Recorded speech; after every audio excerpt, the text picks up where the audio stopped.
देखो सेक्शन 8 क्या कह रहा है। सेक्शन 8 को मैंने इसीलिए छोड़ा था कि तुम लोग का थोड़ा बेसिक आइडिया डेवलप हो जाए, तब मैं सेक्शन 8 को बताऊंगा। सेक्शन 8 क्या कह रहा है, information and undertaking regarding foreign application. ठीक है, तो पहले तो ये समझ लो कि अंडरटेकिंग का मतलब क्या होता है। अंडरटेकिंग का मतलब होता है गाइज लीगल प्रॉमिस। ठीक है, आप लीगली किसी चीज का प्रॉमिस कर रहे हैं कि मैं ऐसा करूंगा, दिस इज अंडरटेकिंग। ओके, तो यहाँ पे क्या है कि चैप्टर का नाम है information and undertaking regarding foreign applications. तो होता क्या है पेटेंट ऑफिस में कि आप इंडिया के रेजिडेंट हो, आप पेटेंट अप्लाई कर रहे हो, सारी चीजें कर रहे हो, सब कुछ हो रहा है आपके साथ। पेटेंट ऑफिस आपसे क्या चाहता है, पेटेंट ऑफिस या फिर कंट्रोलर साहब आपसे क्या चाहते हैं, वो ये चाहते हैं आपसे कि अगर आप इंडियन पेटेंट एप्लीकेंट हो, अलोन हो, ज्वाइंटली हो, इससे फर्क नहीं पड़ता, अगर आपने अपनी सेम इन्वेंशन या फिर अपनी इन्वेंशन से सिमिलर इन्वेंशन, ठीक है, मतलब कि जैसे सेम और सिमिलर में डिफरेंस क्या है कि एक तो वो इन्वेंशन है जिसमें 4 के 4 क्लेम है, वही आपने उठा के यूके में भी फाइल करी है पीसीटी या फिर पेरिस के रूट से, या फिर अपनी इन्वेंशन जो कि इंडिया में थी उसमें 4 क्लेम्स थे, यूके वाली में 5 क्लेम्स ऐड करके वो करिए। मतलब या तो बिल्कुल डिट्टो सेम हो या फिर सिमिलर हो, सब्सटेंशियली सेम हो। ठीक है, तो अगर आप अपनी इस इन्वेंशन को फॉरेन में फाइल कर रहे हो, ठीक है, तो पेटेंट ऑफिस आपसे ये चाहता है कि आपको फॉर्म 3 का यूज करना है। कौन सा फॉर्म, अब हमने कितने फॉर्म पढ़ लिए, 1, 2, 3, 4 और 5, 5 फॉर्म्स हो गए।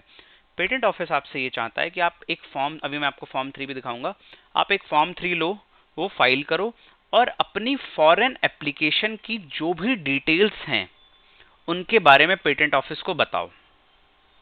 ठीक है, तो ये तो हो गया पहला word, information regarding foreign application. दूसरा, आपको एक अंडरटेकिंग देनी है। अंडरटेकिंग का मतलब एक लीगल प्रॉमिस करना है पेटेंट ऑफिस से कि up to the date of grant of patent in India, जब तक इंडिया में पेटेंट ग्रांट नहीं हो जाता तब तक आपकी फॉरेन एप्लीकेशन के साथ फॉरेन में क्या क्या बिहेवियर हो रहा है, कि वो लोग आपकी एप्लीकेशन को ग्रांट कर रहे हैं, वो आपको एफईआर दे रहे हैं, वो कुछ ऑब्जेक्शंस उठा रहे हैं। हर पेटेंट ऑफिस अपने तरीके से काम करता है। तो आपको ये लीगली प्रॉमिस करना है कि आप कंट्रोलर साहब को, माननीय कंट्रोलर साहब को अपडेट करते रहेंगे राइटिंग में अपनी फॉरेन एप्लीकेशन के बारे में, जब भी वो आपसे ऐसा कुछ इंफॉर्मेशन मांगेंगे। ठीक है, तो ये आपको करना है information and undertaking regarding foreign application. अब इसके details will get into the rules कि क्या टाइमलाइंस होते हैं और कैसे कैसे हमें ये डिटेल्स देने होते हैं। ठीक है, एक बार प्लीज दोबारा बता देना। बिल्कुल या भाई बिल्कुल बताएंगे। देखो क्या है, दो दो वर्ड्स हैं, एक है इंफॉर्मेशन, एक है अंडरटेकिंग। एक एग्जाम्पल से समझते हैं कि आपने इंडिया में एक पेटेंट अप्लाई किया 1 जनवरी 2025 को, ठीक है, उसके बाद आपने वही सेम इन्वेंशन उठाया, यूएस में अप्लाई कर दिया, पीसीटी के रूट से किया या पेरिस कन्वेंशन के रूट से किया, सपोज पेरिस कन्वेंशन से किया। ठीक है, यही दो तरीके हैं फॉरेन फाइलिंग के। ओके, हम्म। तो वो क्या बोल रहे हैं कि अब आपने जब फॉरेन में अप्लाई कर दिया सेम इन्वेंशन, तो आपको अपने यूएस वाले इन्वेंशन के डिटेल्स, डिटेल्स में क्या हो सकता है कि किस डेट को फाइल किया, वहां पे क्या बोल रहे हैं आपके इन्वेंशन को लेकर, उनकी क्या राय है, क्योंकि वो ये जानना चाहते हैं कि जिस पेटेंट को हम यहाँ पे ग्रांट कर रहे हैं उस पेटेंट के साथ फॉरेन में क्या हो रहा है। ठीक है, इसका पर्पस क्या है, इसका पर्पस ये है कि जो इंडियन पेटेंट ऑफिस है उसको इन्फॉर्मेशन हो आपके पैरेलल पेटेंट प्रोसिक्यूशन की, कि आपके साथ में फॉरेन में क्या हो रहा है। इससे कंट्रोलर को एग्जामिनेशन के टाइम पे हेल्प मिलती है, जब आपका पेटेंट एग्जामिन होता है तो उसको हेल्प मिलती है, क्योंकि ऑलरेडी पेटेंट ऑफिस बहुत ज़्यादा ओवरलोडेड है, एग्जामिनर्स की संख्या बहुत कम है। तो अगर उन्होंने देखा कि यूएस ने तो आपका क्लेम 2 रिजेक्ट कर दिया, तो उनको ज़्यादा दिमाग नहीं लगाना, वो भी देखेंगे कि क्लेम 2 डायरेक्टली क्या है, कि क्यों रिजेक्ट हो रहा है। तो वो ये चाहते हैं आपसे कि आपको अपनी फॉरेन इन्वेंशन के बारे में मुझे बताना है। दो तरीके से बताना है, पहले तो आप एक स्टेटमेंट दे दो, एक लिख दो कि मैं बताऊंगा, दूसरा एक अंडरटेकिंग लिख दो कि ग्रांट तक जब भी आप मुझसे कुछ भी मांगोगे मैं आपको दूंगा। ठीक है, तो this is all about section number 8 और इसके लिए हम फॉर्म 3 यूज करते हैं। भाई ठीक वो है, मांगे हाँ तभी देना है या फिर हाँ बिल्कुल। अभी अभी अभी अभी अपडेट करते रहना है? अभी रूल्स में इसके बारे में पढ़ते हैं हम। इसके रूल्स में चेंजेस हुए हैं, तो जो पहले रूल था वो और जो नया रूल है वो दोनों वी विल डिस्कस। ठीक है, तो मैं आप लोगों को दिखाऊंगा अभी अभी फॉर्म 3 कैसा दिखता है। अब इसके रूल्स देखते हैं। अभी एक सेकंड पॉइंट भी, ये तो मैंने सेक्शन 8 का फर्स्ट पॉइंट बताया आपको। ठीक है, समझ में आया सबको? थोड़ा सा अजीब सा था ये, मतलब अजीब सा तो कुछ नहीं है, बट तुम लोग नए नए थे तो मैंने इसको स्किप कर दिया था उस टाइम पे। ठीक है, इंफॉर्मेशन में क्या देना है? इन्फॉर्मेशन में मानसी डिटेल्स जो देने सिर्फ हैं। हाँ स्टेटमेंट बता दे दो इन्फॉर्मेशन में कि ये मेरी एप्लीकेशन है, इस डेट को मैंने अप्लाई किया है, हम्म, बस सिंपल। हम्म, एक चीज मुझे हम्म पूछना था। हम्म। मेरे फॉरेन एप्लीकेशन में क्या क्या हो रहा है हम्म, वो तो मुझे एक एक स्टेप थोड़ी पता चलता जाएगा। मतलब एक क्यों? पूरा स्टेप कंप्लीट होने के बाद हाँ वो अगर हमें रिपोर्ट हाँ देंगे हाँ, तभी पता उससे पता चलेगा, तभी पता चलेगा ना। चलेगा। हाँ, तो तभी आपको देना है। अगर आपको खुद कुछ नहीं पता तो थोड़ी ना अच्छा, आपसे जबरदस्ती थोड़ी मांग लेगा। मतलब आपको ठीक कुछ है, भी छुपाना नहीं है, और ये बहुत ही समझ गया। सख्त नियम है। अगर आपने इस नियम का लाइक नहीं पालन उल्लंघन किया, किया। हाँ उल्लंघन किया, शुद्ध हिंदी ज्यादा हो जाती है मेरी थोड़ी थोड़ी, तो अगर पालन नहीं किया तो आपको दंड मिलेगा। और वो दंड दंड इन द सेंस कि दंड आपको होगा, ऑपोजिशन में आप फंस ग्रांट सकते नहीं हो। हाँ, करेंगे। ग्रांट नहीं करेंगे, एग्जैक्टली मेन तो यही है, क्योंकि इस ऑब्लिगेशन को ठीक। मीट करना इज वेरी मच इंपॉर्टेंट। ठीक है, ये और ये ऑब्लिगेशन हर आपके पेटेंट में हर होता है हर जब पेटेंट में। कभी भी हम फॉरेन एप्लीकेशन हाँ, करेंगे? कोई भी आप फॉरेन एप्लीकेशन करेंगे you have to file form 3। Procedure क्या है, ठीक। We will get into it. ठीक है, तो ये कंट्रोलर की पावर है। Controller is so powerful that he can ask you about the foreign application. ठीक है, और ये हम्म, कब तक करना है, छोटी छोटी डिटेल्स याद रखो। डिक्लेरेशन ऑफ इन्वेंटरशिप में क्या याद रखा कि वो कंप्लीट के साथ देना है। इसमें आपको देना है, कब तक बताना है, जब तक आपका इंडियन पेटेंट ग्रांट नहीं हो जाता। जिस दिन आपका इंडियन पेटेंट ग्रांट हो गया और फॉरेन वाले के साथ और कुछ कहानी चल रही है, फिर कोई मतलब नहीं। उनको बस ग्रांट तक से मतलब होता है। आपका पेटेंट ग्रांट हो गया, उसके बाद आप फॉरेन में अप्लाई किए हो या कुछ, then it is not required any more. ठीक है, तो कंट्रोलर क्या क्या मांग सकता है गाइस? कंट्रोलर मांग सकता है सर्च रिपोर्ट्स मांग सकता है, एग्जामिनेशन रिपोर्ट मांग सकता है, क्लेम में कुछ चेंजेस किए वो मांग सकता है, ग्रांट हो रहा है क्या नहीं हो रहा है वो मांग सकता है। ठीक है, तो सेक्शन 8(1) में क्या है कि आपको डिस्क्लोज करना है, और 8(2) में क्या है कि कंट्रोलर की राइट है वो डिटेल्स मांगने की। You have to give those details. Now come to the rules of this section. मैं बताता हूँ किस पार्ट में इसके रूल्स हैं। ये जो रूल नंबर है in the rules section, page number 92, rule number 12।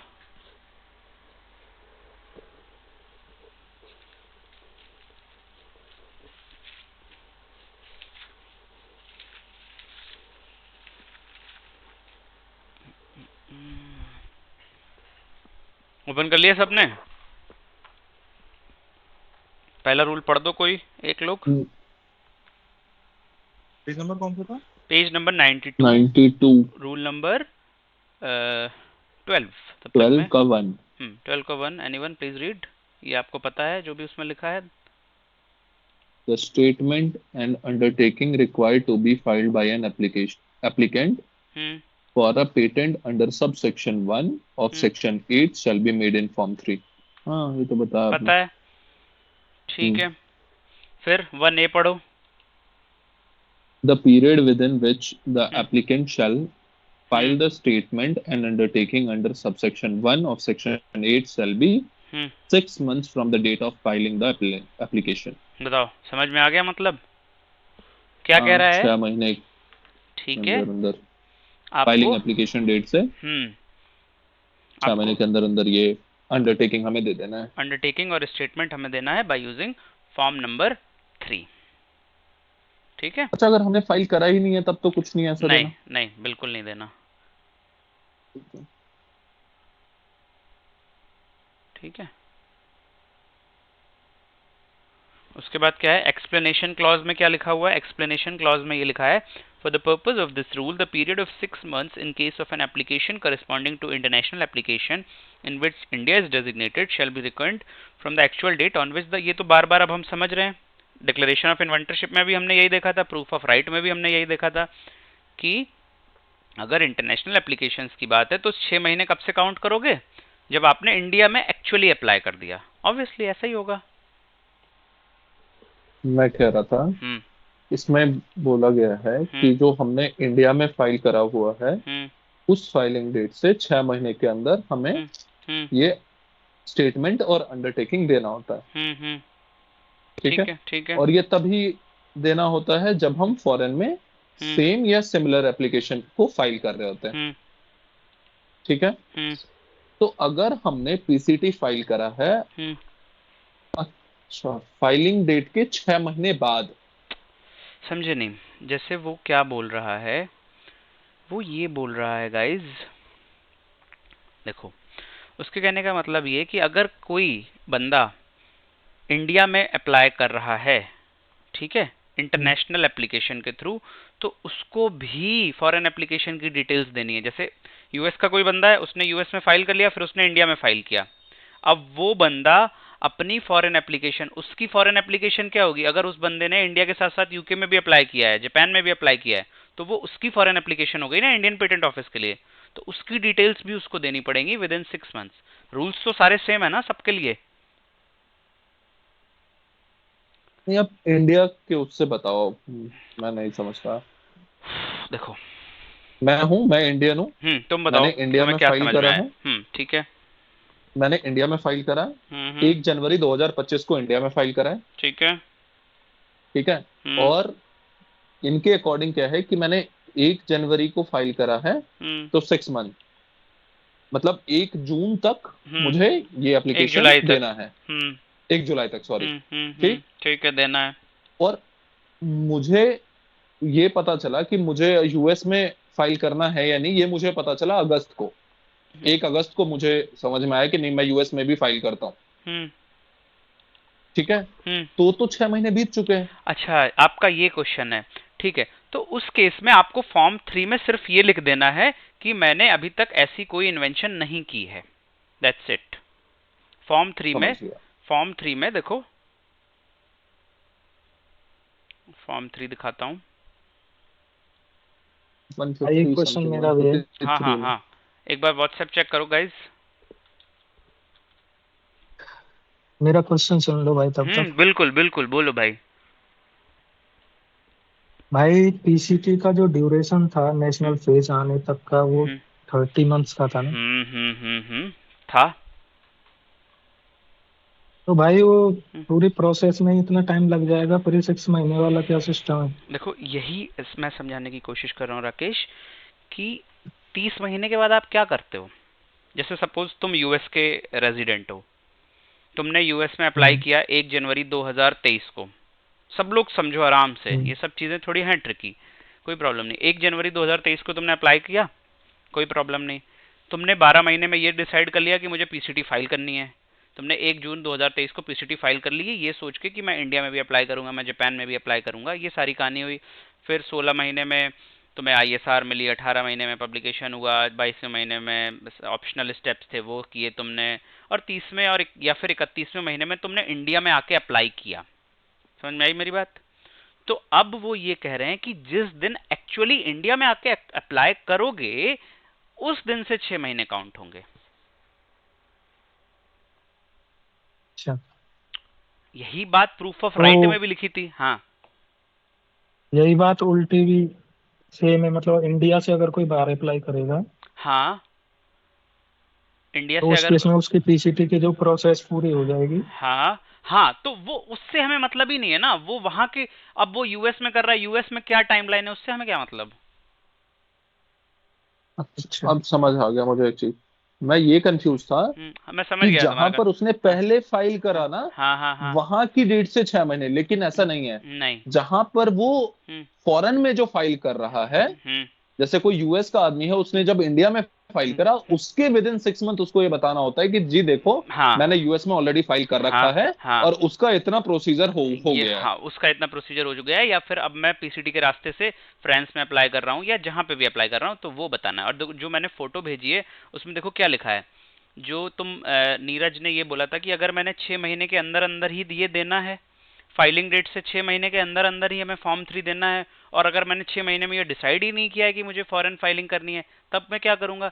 तब आप सिर्फ एक फॉर्म में लिख लोगे। देखो सेकंड कॉलम में क्या लिखा है, that I we who have made the application for patent number in this alone, we have not made any application for the same invention outside India। आप बस ये लिख दो कि हमने कोई भी ऐसी इन्वेंशन इंडिया के बाहर फाइल नहीं की है। और के नीचे वो वाली जो करी है, वो वाली लाइन देखो इसने काट रखी है। मीन्स ये वो केस है जिसमें इसने 6 महीने के अंदर अंदर ये डिसाइड ही नहीं किया है अभी कि आपने फॉरेन फाइलिंग की है या नहीं की है। अच्छा, इससे एक चीज और क्लियर होता है कि ये हर एक एप्लीकेशन में लगेगा फिर तो, हाँ, फॉर्म चाहे 3 आपने आपको फॉरेन फाइलिंग करी हो या फॉर्म ना करी 3 हो। देना इज नेसेसरी। और फॉर्म 3 हम्म, अगर आप दोबारा दे रहे हो तो आप लाइक अगर आपने फाइल कर दिया तो आप फाइल करने के 6 महीने के अंदर अंदर आप फिर से फॉर्म 3 फाइल कर सकते हो। समझ गया। मानसी, आपको कोई डाउट? फिर से तो क्लियर है। फिल करना पड़ेगा अगर हम हाँ फॉरेन में अप्लाई कर रहे हैं तो। हाँ, फिर से हमें दोबारा फाइल करना पड़ेगा। अप्लाई तो बहुत बार करना पड़ता है। देखो क्या होता है, अब देखो ये समझ में आ गया कि 6 मंथ्स के अंदर अंडर देना है। और एक्सप्लेनेशन क्लॉज देखो, पेज नंबर 92 पे ही एक एक्सप्लेनेशन क्लॉज और है, प्रूफ ऑफ राइट वाला, उसमें भी तो यही लिखा है। एग्जैक्ट वही वर्डिंग्स हैं कि नहीं, मुझे ये बताओ। For the purpose of this rule the 6 months in case of, पूरा डिट्टो वही है कि जब प्रूफ ऑफ राइट देते हो, अगर इंटरनेशनल एप्लीकेशन के केस में तुम्हें प्रूफ ऑफ राइट देना है, कोई बाहर से बंदा पीसीटी के रास्ते से आया और वो असाइनमेंट के थ्रू अप्लाई कर रहा है, तो जिस दिन उसने नेशनल फेज में 31 महीने के बाद इंडिया में अप्लाई किया है, उस दिन से 6 महीने काउंट होते हैं प्रूफ ऑफ राइट के। सिमिलरली इसमें भी कि फॉर्म 3 आपको जिस दिन एक्चुअल में इंडिया में आ गए, उस दिन से 6 महीने काउंट होते हैं। दोनों में एक ही बात तो समझ गया। लिखी है, हाँ, प्रूफ ऑफ राइट के रूल जहां नंबर अप्लाई किया वहां का डेट। हाँ, जहां ये सोचो ही मत, जहां तहां सोचने, इंडिया की ही बात हो रही है इस एक्ट में सिर्फ। तो इंडिया में जिस दिन अप्लाई किया एक्चुअली, तब से 6 महीने। बाकी के रूल्स अलग होंगे, अदर कंट्रीज से हमें कोई लेना देना नहीं। स्पेसिफिकली लिखा है ना, to an international application in which India is designated, उसने लिखा है ना, इंडिया वर्ड यूज अच्छा, किया है। अब आप ये मत सोचो कि मैं इंडियन हूं, मैं यूएस में जाऊंगा फिर मुझे वहां 6 महीने, क्या पता यूएस में ये फॉर्म एंड अंडरटेकिंग का रूल ही ना हो। दिस मतलब इज, ये सिर्फ उसके लिए है जो बाहर से इंडिया में अप्लाई करेंगे। हाँ जी बिल्कुल, this is only for international application. Okay. Rishabh, clear है भाई?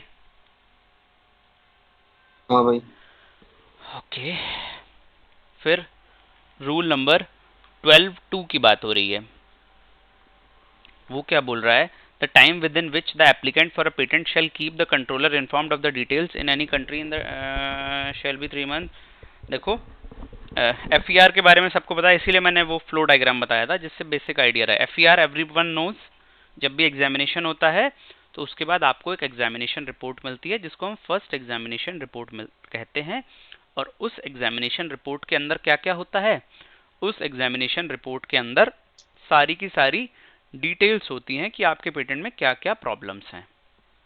ठीक है, तो ये क्या कह रहा है कि जब भी एग्जामिनेशन होगा, ठीक है, तो एग्जामिनेशन के बाद क्या आएगा, फर्स्ट स्टेटमेंट ऑफ ऑब्जेक्शंस आएंगे या फिर फर्स्ट एग्जामिनेशन रिपोर्ट, दोनों एक ही बात है।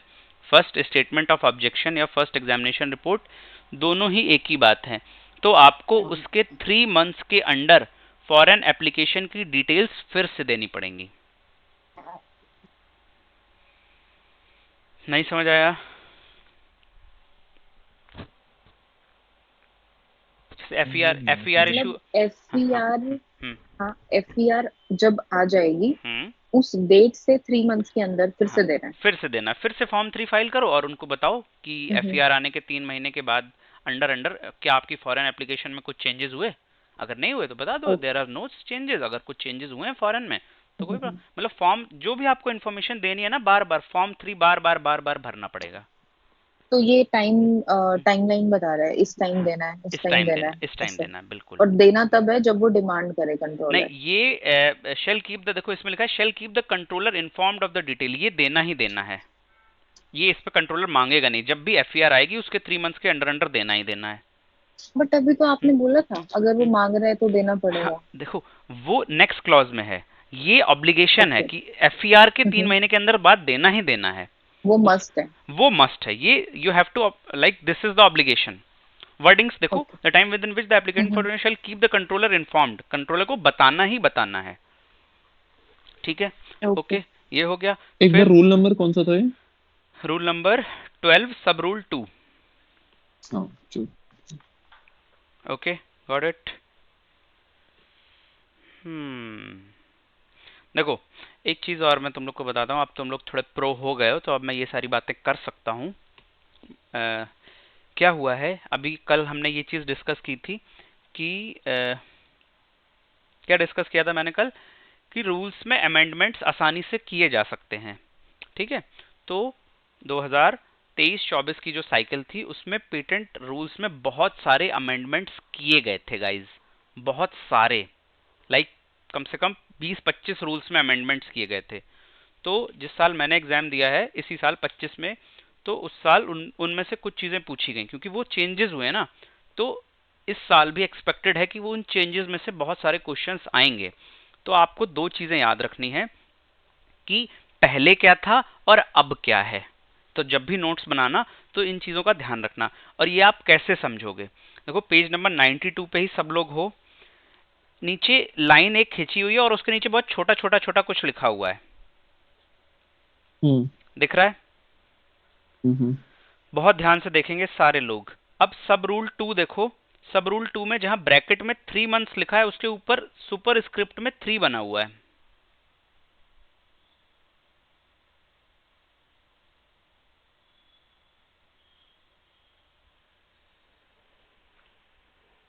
कौन से वाली लाइन में है जो 1 2 3 4 ऑप्शन दे रखे हैं उसमें से?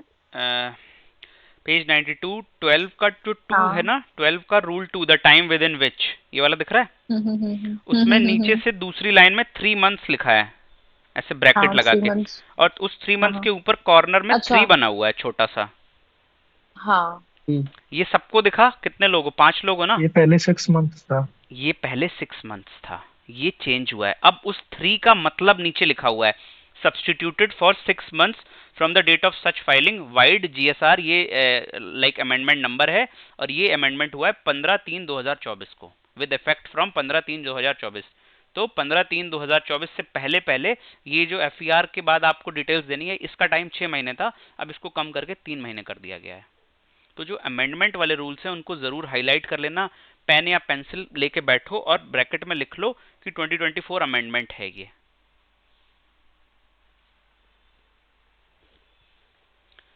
अपूर्व भाई दिखा, सबको दिखाना ये छोटा सा जो 3 बना है और उस 3 का एक्सप्लेनेशन नीचे दिया हुआ है। हाँ दिख गया। तो स्टार्टिंग में मैंने ये सारी बातें तुम लोग को नहीं बताई थी, बट अभी we can discuss all this, ठीक है। तो इससे क्या पता चल रहा है कि ये अमेंडमेंट हुआ है, कब हुआ है? क्वेश्चन एग्जाम में इस बार एक अमेंडमेंट और हुआ है, जैसे एग्जामिनेशन का जो टाइम था ना गाइज, वो कितना है जनरली? नीरज कितना है एग्जामिनेशन का टाइम? कब तक कराना होता है एग्जामिनेशन?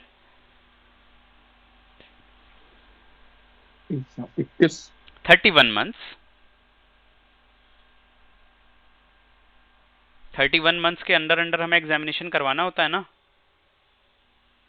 पहले वो 48 था। वो पहले 48 था, तो ये रूल भी अभी ही चेंज हुआ है, 24 में ही चेंज हुआ है। तो जो इस बार का क्वेश्चन आया था, मेरे पेपर का पहला ही क्वेश्चन जो मैं गलत करके आया था, बहुत प्राउडली बताता हूं मैं, कि उसमें उन्होंने कुछ ऐसे डेट्स दिए थे कि इस डेट को इस बंदे ने एग्जामिनेशन करवाना है, मतलब फाइल किया है, अब बताओ एग्जामिनेशन कब तक होगा। तो मैं तो बहुत खुश था कि अरे वाह 31 मंथ्स ही होते हैं, 31 मंथ्स ही आंसर होगा। बट उन्होंने क्वेश्चन में पता है क्या चेंज कर दिया, उन्होंने जो उसकी प्रायोरिटी डेट थी ना वो 15/3/2024 से पहले वाली दे रखी थी। तो उस क्वेश्चन का मतलब ये था कि 15/3/2024 से पहले टाइम 48 मंथ्स था ना, तो उसका आंसर 48 मंथ्स टिक करके आना था, जिसको कि मैं 31 मंथ्स टिक करके आया था। तो ये बहुत ही कैची क्वेश्चन था और बहुत लोगों का ये गलत हुआ था। मतलब ग्रुप में मेरे ग्रुप में बहुत सारे लोगों ने व्हाट्सएप पे पूछा था कि इसका आंसर ये क्यों है, अब तो 31 मंथ्स हो गया। बट उसमें कैच बस यही था कि जब उसने फाइल किया है तो वो अमेंडमेंट आने की पहले की डेट पे फाइल किया हुआ है, तो तब तो वो 48 महीने ही था ना। इसलिए आपको जो नया अमेंडमेंट हुआ है उनसे पहले क्या था ये भी पता होना चाहिए। अब 2006 में भी अमेंडमेंट हुआ था तो उतना पुराना कोई नहीं पूछता, बट 24 में जो अमेंडमेंट्स हुए हैं मार्च 24 में, उन अमेंडमेंट के बाद क्या है और पहले क्या है ये दोनों पता होना चाहिए।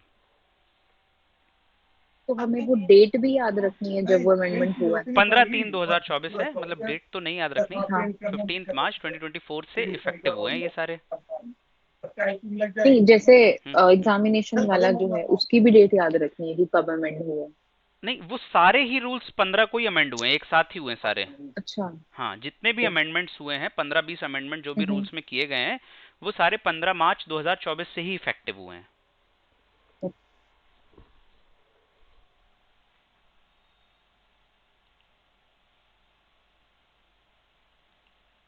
ये 2004 वाले और 2006 वाले अमेंडमेंट हैं, इनको हाँ, इनको नहीं याद रखना है भी क्योंकि याद रखना है। नहीं नहीं इनको याद नहीं रखना है क्योंकि अब अच्छा ये अच्छा। कॉमन हो चुके हैं, इनको आपको याद रखने की जरूरत नहीं है। ठीक है, बिलीव मी, अगर इस लेवल की तैयारी होगी ना तो भाई 80+ आएंगे सबके। तुम सब बहुत अच्छे हो, अच्छे से तैयारी कर रहे हो। बस हर एक, देखो सिलेबस बहुत है, हर एक छोटी चीज को नोट करते जाओ और उसको रिवाइज करते जाओ, बस यही फंडा है। कोई टेक्निकल एग्जाम नहीं है ये। ठीक है, तो क्या समझ आया कि FER इशू होने के 3 महीने के अंदर अंदर आपको फॉर्म 3 दोबारा भरना है और आपकी फॉरेन एप्लीकेशन में कोई भी चेंजेस हुए हैं उनके बारे में बताना है। ठीक है, ये टाइम पहले 6 मंथ्स था, बुक में ही लिख लो चाहे अपने हैंडी नोट्स में लिख लो, अदरवाइज मैं तो दे ही दूंगा।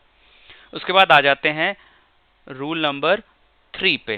तो रूल नंबर 3 पे क्या है कि the controller may use accessible and available databases for considering the information relating to application filed in a country outside India. अब यहाँ पे क्या बोल रहा है कि कंट्रोलर साहब जो हैं अगर उनको कुछ भी इंफॉर्मेशन चाहिए, छोटी मोटी इंफॉर्मेशन चाहिए, तो जो भी अवेलेबल डेटाबेस हैं दुनिया के अंदर, जैसे कि वाइपो है, पेटेंट स्कोप है, गूगल पेटेंट है, ई स्पेस नेट है, जितने भी हैं, या इंडियन पेटेंट ऑफिस की जो लाइक डेटाबेस है, वो कंट्रोलर को अगर लग रहा है कि मुझे ये छोटी सी जानकारी चाहिए तो कंट्रोलर अपने आप, ये बर्डन कम कर दिया गया है एप्लीकेंट के ऊपर से कि कंट्रोलर खुद से चाह के उस इंफॉर्मेशन को यूज कर सकता है without asking from the applicant. इससे पहले देखो उसके ऊपर 4 लिखा हुआ है और नीचे सब्स्टिट्यूशन में क्या लिखा हुआ है कि पहले ये रूल क्या था, ये भी 2024 का ही चेंज है। तो इससे पहले ये रूल क्या था कि पहले ये होता था कि एप्लीकेंट को बार बार देना पड़ता था, जब भी कुछ मांगता था तो उसके 6 कंट्रोलर के कम्युनिकेशन के 6 मंथ्स के अंडर अंडर देना पड़ता था। बट अब उन्होंने ये चेंज कर दिया, एप्लीकेंट के ऊपर से बोझ हटा दिया है और कंट्रोलर के ऊपर जिम्मेदारी डाल दी है कि आपको कुछ भी चाहिए छोटी मोटी चीज तो आप अपने जो भी डेटा अवेलेबल है उसका यूज कर लो। ठीक है, फिर रूल नंबर 4 में क्या कह रहा है, द कंट्रोलर में under subsection 2 of section 8 for reasons to be recorded in writing direct the applicant to furnish a fresh statement and undertaking in form 3 within 2 months from the date of such communication by the controller।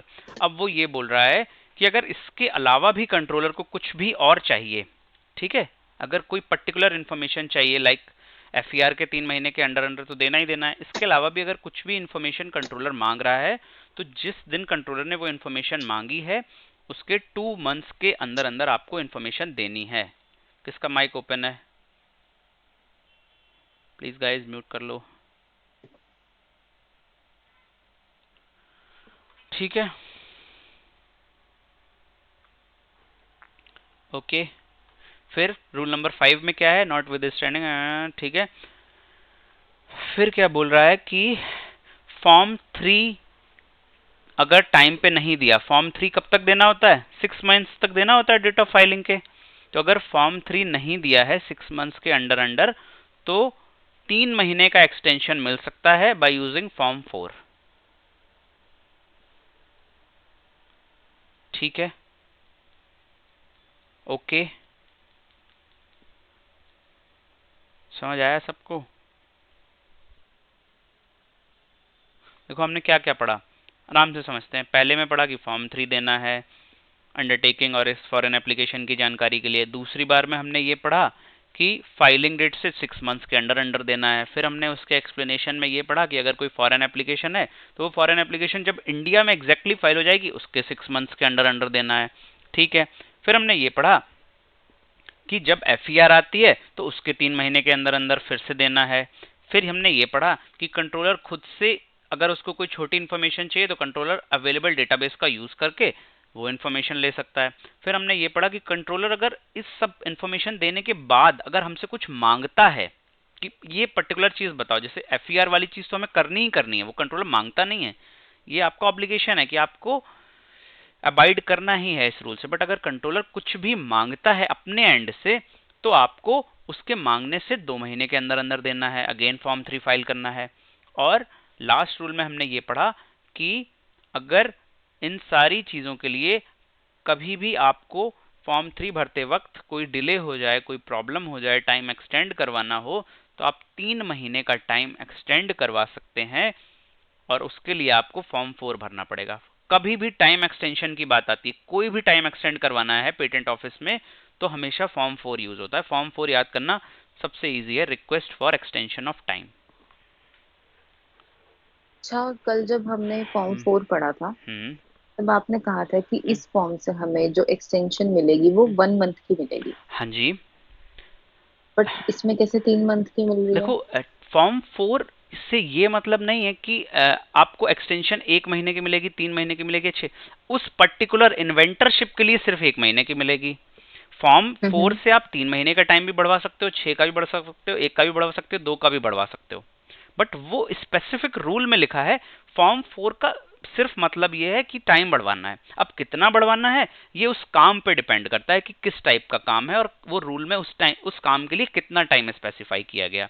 जैसे declaration of इन्वेंटरशिप के लिए 1 महीना मिलेगा और form 3 के लिए आपको 3 महीने 3 मिलेंगे, महीने में। ठीक है। तो ओके। फॉर्म अरे 4 वो है ना, जैसे हम्म हम्म हम्म पैसे सबमिट करने जब हम जाते हैं तो हम्म, चाहे 5,000 भरने हो या हम्म, 5 लाख भरने हो, हाँ एक ही फॉर्म भरना होता है। हाँ, फॉर्म एक ही है बट टाइम अलग अलग है। बट ये टाइम आप अपनी मर्जी से नहीं चूज करोगे, वो रूल्स में लिखा है कि इस हाँ। काम के लिए आपको इतने मंथ्स का एक्सटेंशन मिल सकता है। और एक चीज और, ये जो भी एक्सटेंशन है जैसे कि 6 मंथ्स का एक्सटेंशन, सॉरी आपको 6 मंथ्स के अंडर अंडर करनी है फाइलिंग, तो ध्यान से सुनना कि आप ये नहीं है कि 6 मंथ्स एक्सपायर हो गए फिर आप पहुंच गए पेटेंट ऑफिस की भाई मुझे 3 महीने का एक्सटेंशन चाहिए। वो टाइम एक्सपायर होने से पहले पहले आपको उनको इन्फॉर्म करना होता है। जैसे 1A में क्या लिखा है कि 6 महीने मिलते हैं हमें लाइक फाइलिंग डेट से, तो आप 6 महीने में नहीं कर पा रहे हो तो आप क्या करोगे, आप 6 महीने एक्सपायर होने से एक दिन पहले तक आप जाओ and then you file form 4 for extension. ये नहीं कि 6 मंथ्स एक्सपायर होने के बाद फिर एक्सटेंशन नहीं मिलता।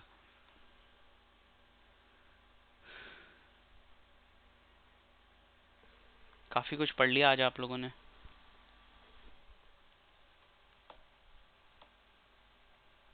सब लोग सेम पेज पे हो ना?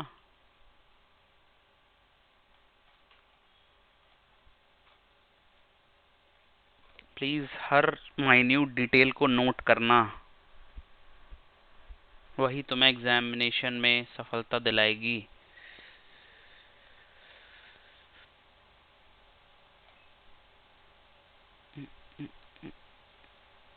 सेकंड, एक जो आपने एग्जामिन वाला बताया था 2024 तक, वो 48 मंथ्स था। हाँ एग्जामिनेशन वाला 48 मंथ्स था, अब 31 हो गया। डोंट वरी अपूर, we will study this in rule 24।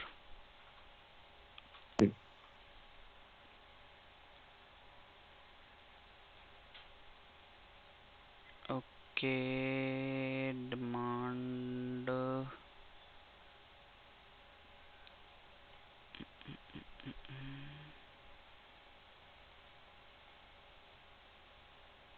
मैं एक क्वेश्चन ढूंढ रहा हूँ इस सबसे रिलेटेड। यूएसपीटीओ,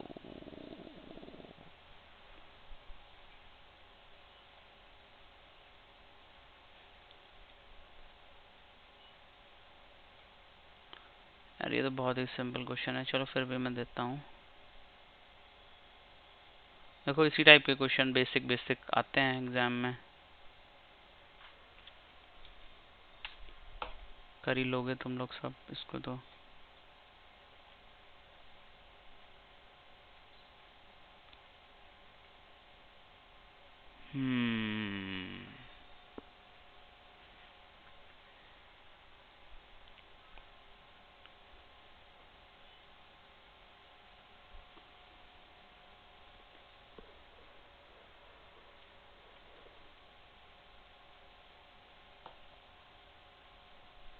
ठीक है, इसमें तो कुछ नहीं था।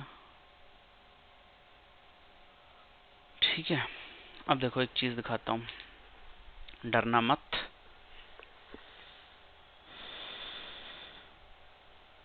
पेपर 2 है ना सबके पास? एक बार पेपर 2 ओपन करो, कल ही भेजा था मैंने।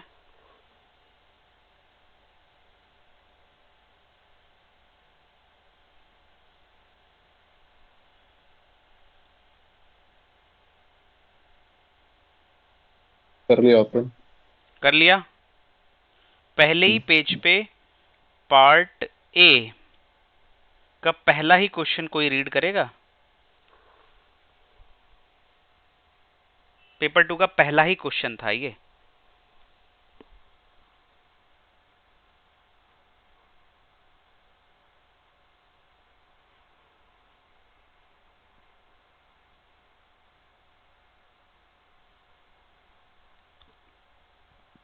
करना है रीड? हाँ हाँ बिल्कुल।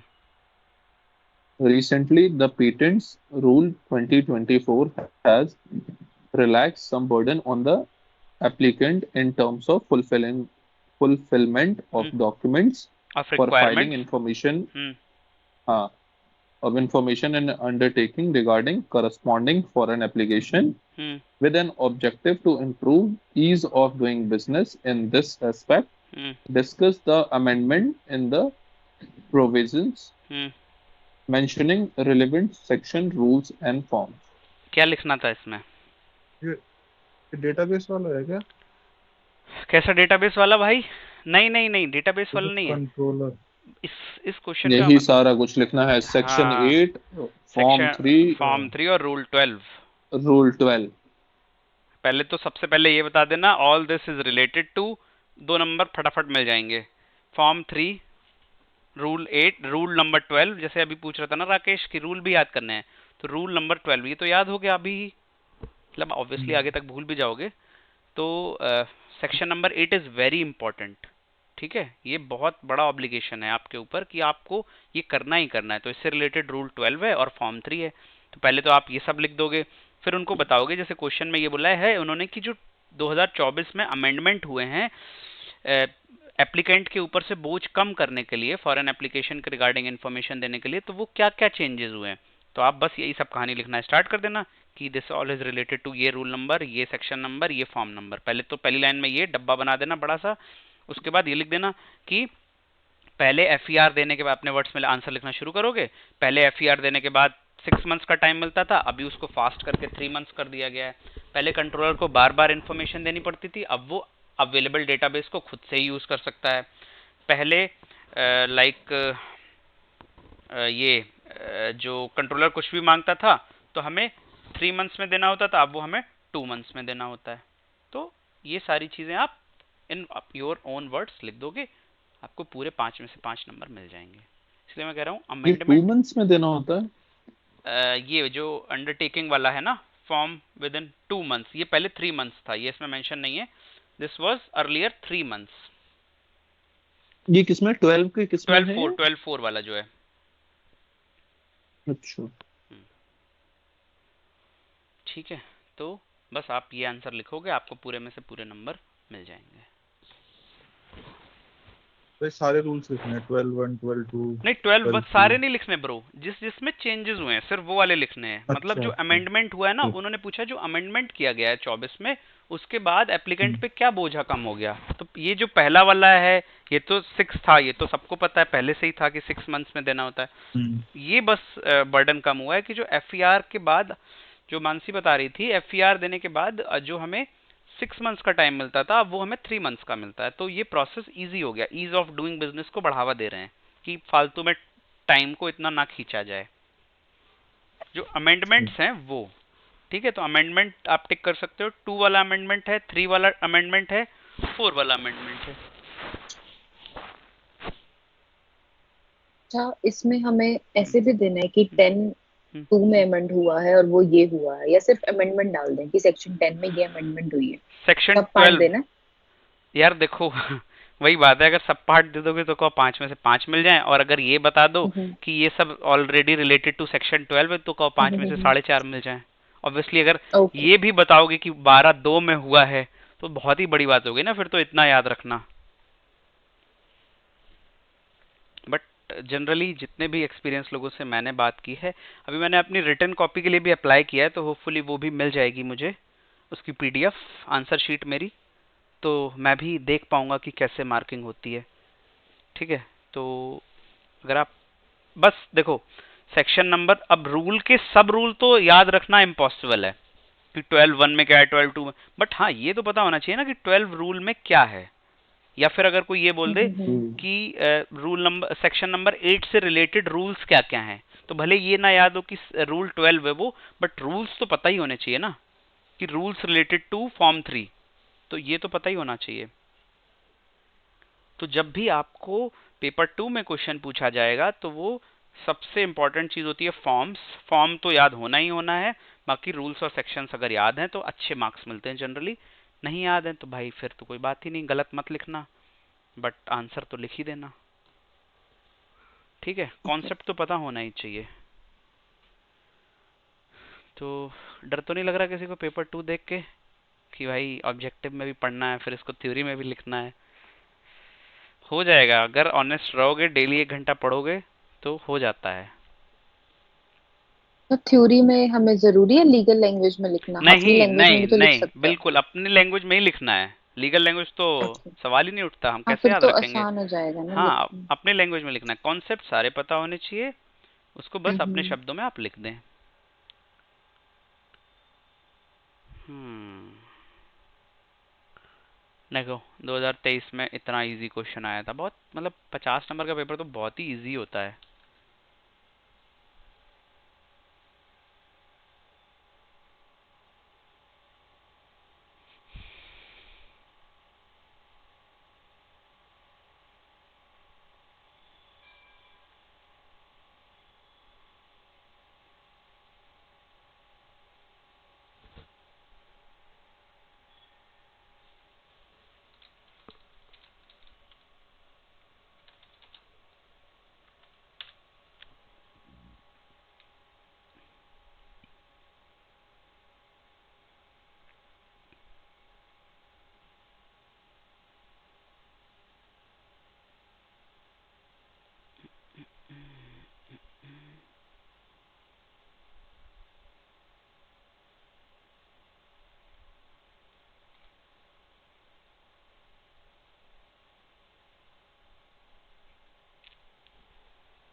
ओके,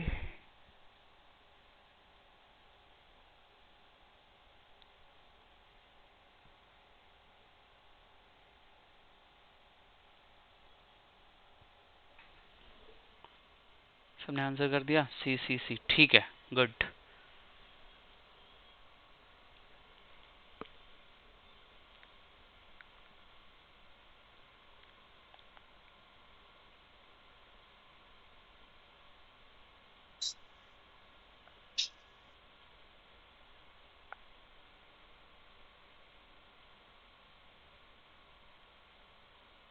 ट्वेल्व टू से लेके और 12(5) तक सारे ही अमेंडमेंट है, 4 तक नहीं, 5 तक जो लास्ट वाला है ना टाइम बढ़ाने वाला, ये भी अमेंडमेंट है, ये पहले था ही नहीं।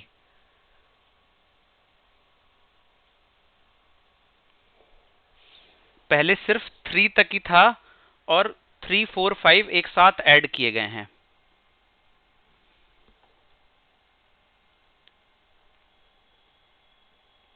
ये बहुत ही इंपॉर्टेंट इंफॉर्मेशन है, प्लीज इसको नोट करके रखना। मैं एक चीज शेयर बताना करता, दोबारा, पहले मैं कहाँ मैं तक था? मैं बताता हूँ और दिखाता भी हूँ। 2 से लेके 5 तक ऑल आर अमेंडमेंट्स।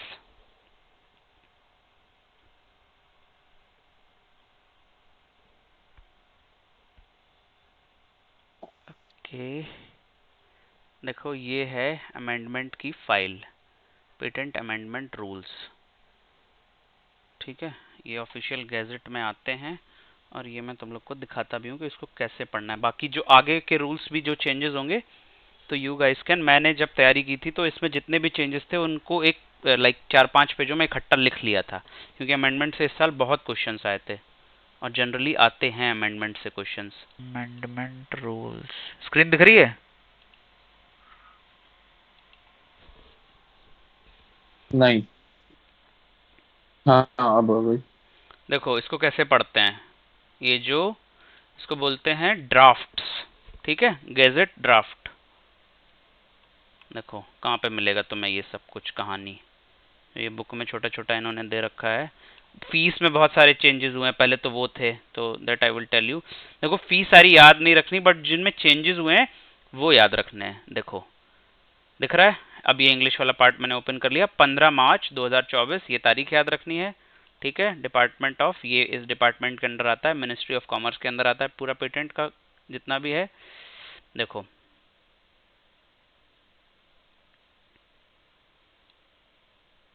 पढ़ो इसको,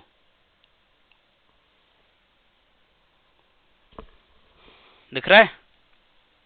In the patent rules 2003 hereinafter referred to as the said rules in rule 12। अब बताएगा क्या क्या चेंजेस हुए हैं। इन सब रूल 2, सब रूल 2 में क्या चेंज हुआ है? For the word 6 months from the date of filing, the word 3 months from the date of issuance of first statement of objections shall be substituted। ठीक है, गॉट इट? उसके बाद क्या है? फॉर सब रूल 3, सब रूल 3 को पूरा हटा दिया गया है और सब रूल 3 की जगह ये 3 रूल नए आ गए हैं, 3, 4 और 5। For sub rule 3 the following sub rule shall be substituted, namely ये अवेलेबल डेटाबेस यूज कर सकता है, ये कर सकता है और ये कर सकता है। कि एक्सटेंशन का, पहले एक्सटेंशन का भी टाइम नहीं मिलता था, तो वो एक्सटेंशन का टाइम मिलता है।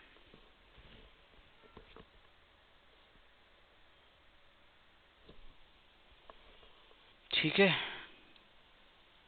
तो ऐसे इसको पढ़ा जाता है। फिर रूल 13 में भी कुछ चेंजेस हुए हैं, तो वो रूल 13 के चेंजेस वो यहाँ पे दे रखे हैं कि रूल 13 में ये चेंज हुआ है। ठीक है, फिर रूल 24B में चेंज हुआ है। देखो अपूर्व क्या लिखा है ये? हाँ जी। In rule 24B for the words 48 months wherever they occur, कहीं पे भी 48 months आएगा, the word 31 months shall be substituted, this is for the examination. ठीक है, तो सब्सिक्वेंटली हम ये सारे चेंजेस पढ़ेंगे और ये सारे चेंजेस आपको हूबहू पता होने चाहिए कि क्या क्या चेंजेस थे और अब क्या क्या चेंजेस हो गए हैं। बस इतने हैं यहाँ तक, रूल 138 तक चेंजेस हुए हैं।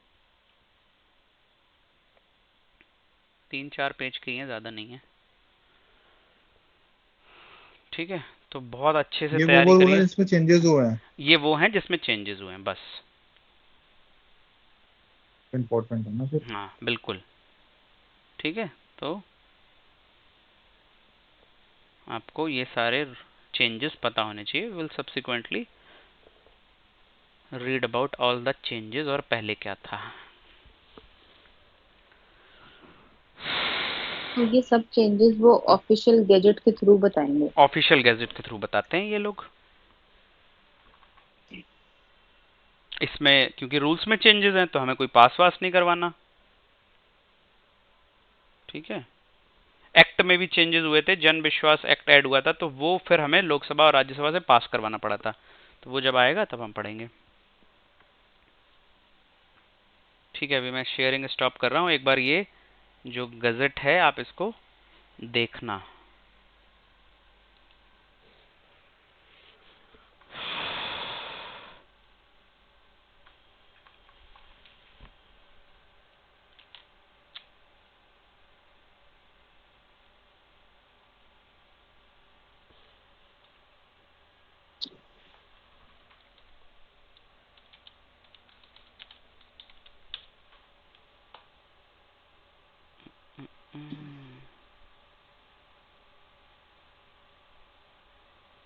सेकेंड।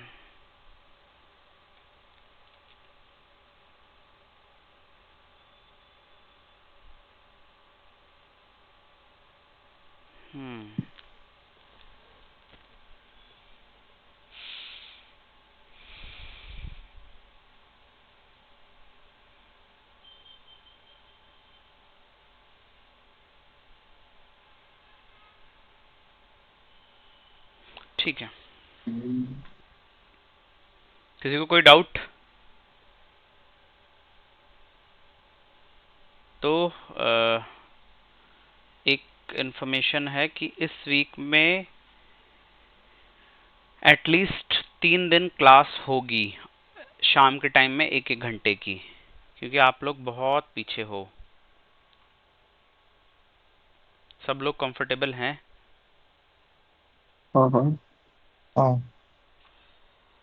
तो मंडे ट्यूसडे में से एक दिन रख सकते हैं ना, बिकॉज इतना हेक्टिक नहीं होगा, ऑफिस नहीं जाना होगा तो। मंडे ट्यूसडे हम दोनों दिन भी रख सकते हैं, और फिर हम मे बी हाँ थर्सडे फ्राइडे वेंसडे में से किसी एक दिन रख लें, जैसा मतलब it's up to you guys. आप लोग डिसाइड करके मेरे को ग्रुप में बता देना म्यूचुअली, किसी को कोई प्रॉब्लम ना हो, या फिर मैं कुछ ऑप्शंस दूंगा तो आप बता देना कंफर्टेबल हो या नहीं। मैं तो 5 दिन कर सकता हूँ, बाकी एटलीस्ट 3 डेज हमें करनी मंडे पड़ेगी। मुझे ट्रैवल करना है शाम में। अच्छा, मंडे आपको ट्रैवल करना है, तो हाँ, तो मंडे को नहीं होता, उसके अलावा किसी भी दिन कर लो। ट्यूसडे कर सकते हैं फिर, ट्यूसडे थर्सडे फ्राइडे, या ट्यूसडे वेंसडे थर्सडे। हाँ हाँ। ठीक है, ज़्यादा लंबी क्लास नहीं, जैसे 2 घंटे की होती है वैसे नहीं, बस 45 मिनट्स टू 1 आवर। ठीक है, तो this we can do. Timing 9 बजे जमेगा सबको? सही है 9 बजे। हम्म। ठीक है, 9 बजे तक सब डिनर विनर करके एकदम फ्री हो जाओगे।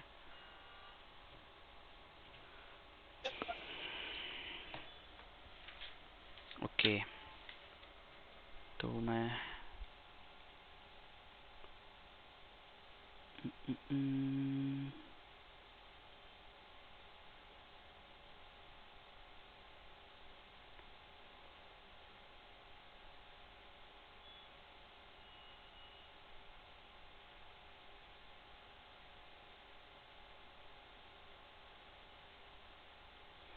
यार अभी सेक्शन 11 पढ़ाना है मेरे को, बट सेक्शन 11 काफ़ी बड़ा है, तो मैं अभी उसको नहीं पढ़ा रहा हूँ क्योंकि आज वो हो नहीं पाएगा।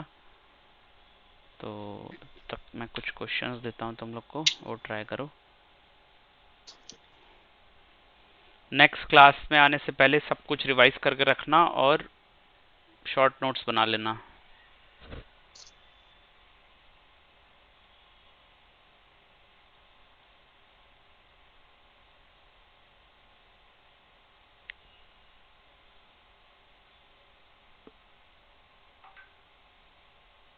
हम्म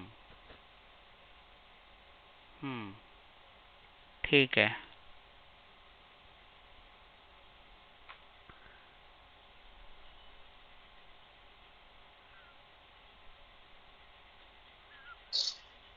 देखो, अगर कोई पूछता है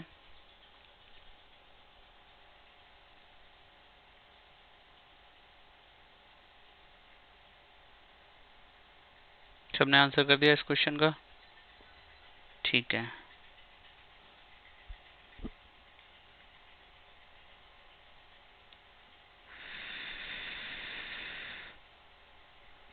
न्यूक्लियोटाइड्स।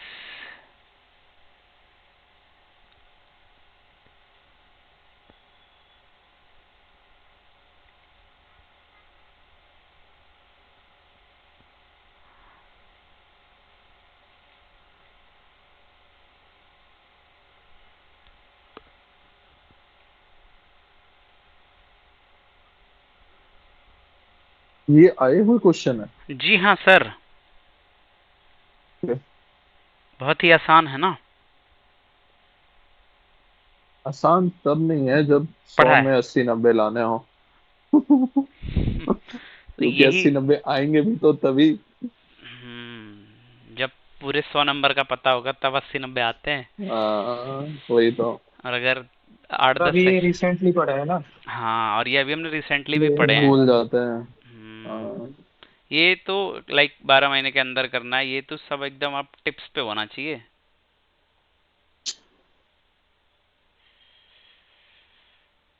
तो बाकी तो अभी मुझे कुछ नहीं मिल रहा है। ठीक है यार, तो आज की क्लास इतनी ही रखते हैं। और